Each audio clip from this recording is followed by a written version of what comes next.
Let's learn about comparing debts and bank accounts. One bank account has a balance of negative $20 and another has a balance of negative $35. Which account has more money? Write and explain the inequality.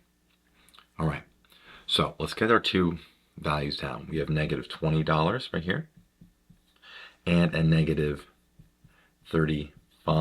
They're both negative. Well, since negative 35 is more negative than negative 20, negative 20 is actually greater than a negative 35.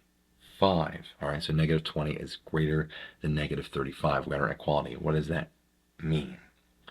Well, negative 20, since it's greater than negative 35, meaning this first account is in debt less, has a smaller debt amount of negative $28 than the other account, which has a larger debt amount of negative $35. So negative $20 is a smaller debt amount than negative $35. And so negative $20 is greater than a negative $35.